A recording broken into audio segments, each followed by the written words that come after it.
Flair is one of the fastest growing sports in the UK, with competitions taking place in over 100 countries around the world. A combination of skill, creativity and perseverance, it takes years to master.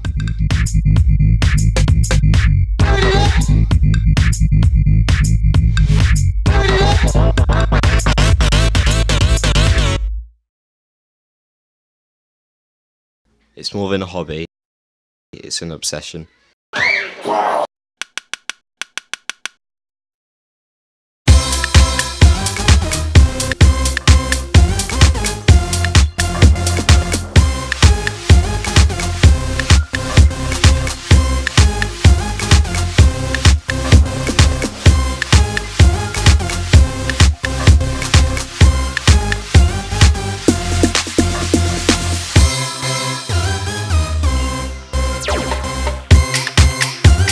When he started working at the Living Room bar in Leeds 9 months ago, Tony Mallin was introduced to Flair, and it quickly became an addiction.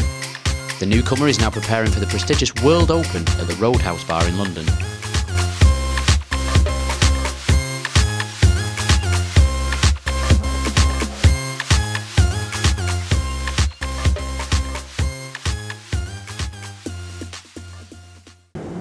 Well, I was working here before as a barback, so just collecting glasses and stopping pictures and stuff. And I got trained on the bar, and part of my training was working Flair. So just little things that you can use behind the bar, for customer awareness and stuff.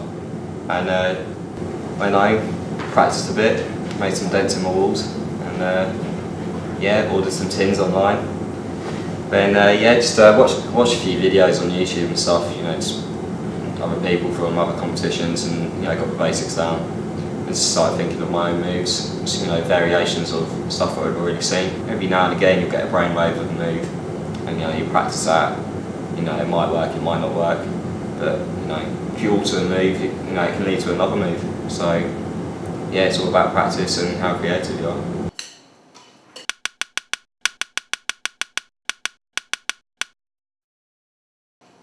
David Reynolds, who introduced Tony to Flair, is currently ranked #2 in the UK and has some advice for anyone starting out in the sport.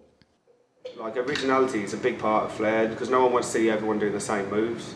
So the way I've always practiced is I'd try and watch every single video that's out there, so that when I'm practicing I know that I'm not mimicking anyone else's moves, and when I go into a competition I know that every single move that I do is my own.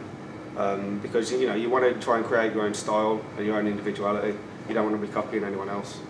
But other than that, it's just, you got to put in the practice. You never get something for nothing, and you only get out of it what you put in. So just practice and practice, that's it. My first competition was at the Living Room in Bristol. I think I'd only been flaring for a month or two, and I didn't get pushed into it. But I was told to get it out of the way because the first one was always the worst. So, I went down there, and I was absolutely fine until I got onto the stage. The lights came on. When I looked around, saw all these people watching me.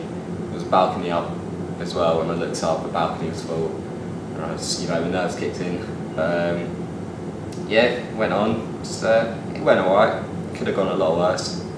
I dropped it a lot, obviously, but just picked it back up and carried on. So I've just started getting into the finals now. So hopefully that'll continue. And just keep improving on my routine, just new moves, and hopefully it'll get me that win.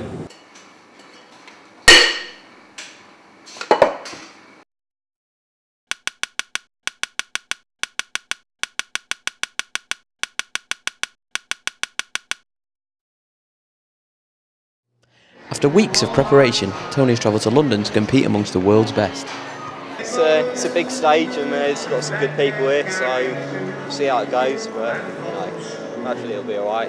Hopefully have a good routine, it's the best I can hope for. What do you think of your chances? Not great, to be honest with you. As long as I don't come last, then I'll be happy. There's a lot of good people here. There's a former world champion, UK champion, so we'll see. We'll see how it goes.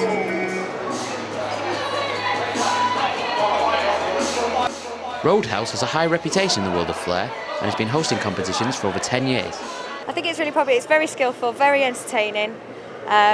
Obviously the bartenders, you know, they've done this for years and years, and I just think it's a really excellent thing to do. With Roadhouse held in such high regard, it attracts competitors from all over the world. I do flaring because I like it.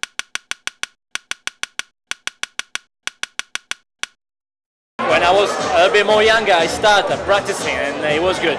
I liked it, and now I'm going to do flaring sponsorship of my website. Roadhouse, I couldn't miss it. It is one of the best, definitely one of the best.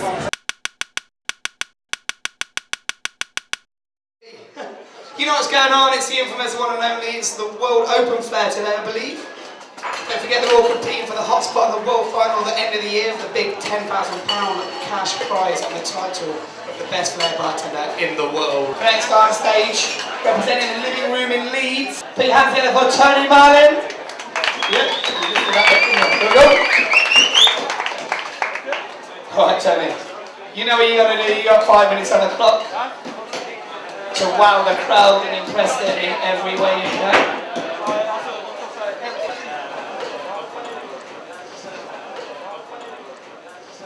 We are ready to go in 3, 2, 1, let's see it.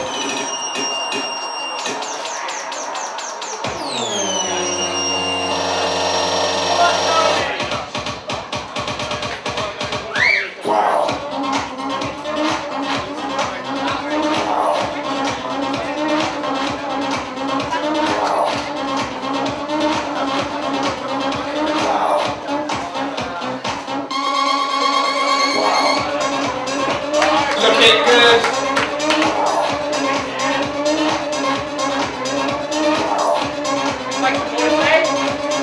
Make some noise for Tony.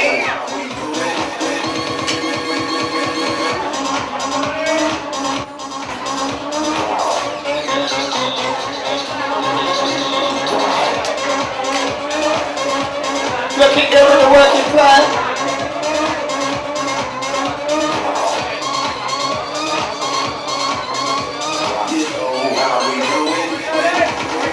Make some noise for Tony, ladies and gentlemen.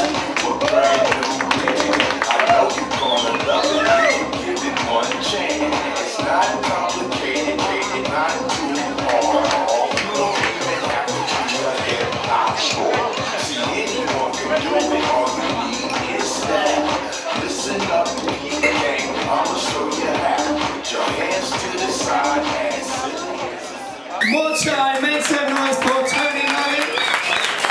Representing the living room in Leeds. Awesome little routine like that, thank you very much. How do you think it went? Yeah, alright. I only had a few drops, which is always good. People look for a clean performance rather than, trying too big a moves. Just want to see moves landed. It's all just fun as well, so yeah, very good. How do you think the crowd went? Crowd were okay, it's always tough when the crowd don't know you. When you go to a competition a few times, you get to know people, it's a lot better. Keeping in the traditional spirit of flair, one of the sport's elites offered his support and guidance after Tony's routine. Hi, my name is Tom Dyer, I come from UK London, and I'm ranked as one of the best in the world, and I'm the current UK champion.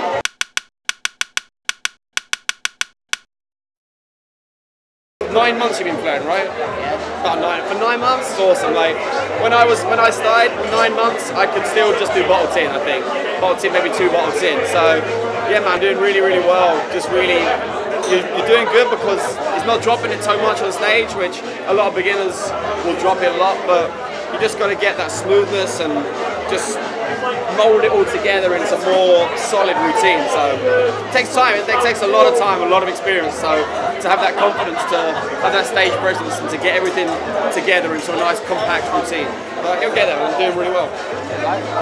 The night ended on a high note for Tony as he finished in a respectable 14th place out of 21 competitors. He still has a long way to go before realising his dream of becoming the world's best, but he's on the right path.